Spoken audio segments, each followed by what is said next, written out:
Hey everybody, it's Neil. And don't you hate when you go to the store and you bring like a screw or nut or something like that? You don't know what size you need to buy or anything like that? Well, this here is going to tell you ahead of time.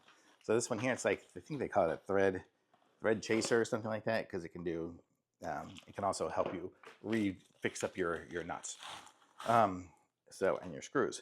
So this is it here. So you can see it has all the different sizes of little bolts sticking up. So you can always try your nut on each one.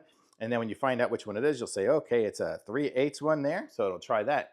So what's cool about this one too is it has the threading for that, but then you also have the bolt size too. So you can put them inside of there as well and screw them in. And then you can find out the size of your bolts before you go to the store to try to buy replacements, or when you need to get a wrench or whatever for it. So you'll already have the thing. So this is good. It also has, it looks like a little measuring in inches kind of one here on the side, this side, and then this side here has some centimeters up to 6 inches or 15 centimeters. And it's a nice metal one here. So this is going to be nice and solid. Comes with a little here. So this is going to be hanging up in my workshop. So whenever I need to find the right size bolts or screws or something like that, I can just have this handy here because I'm always losing the packages. I don't remember which one's what. So don't have to worry about that anymore. So really cool. So this is great.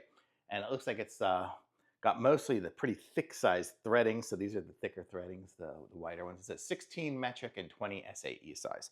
So there you go. So if you need a thread chaser, also if you have like a bolt that somehow has some stripping on the inside, you can just run it on this and it'll kind of smooth it out a little too. So really cool. So I like this. This is great. Going in the workshop. Thumbs up.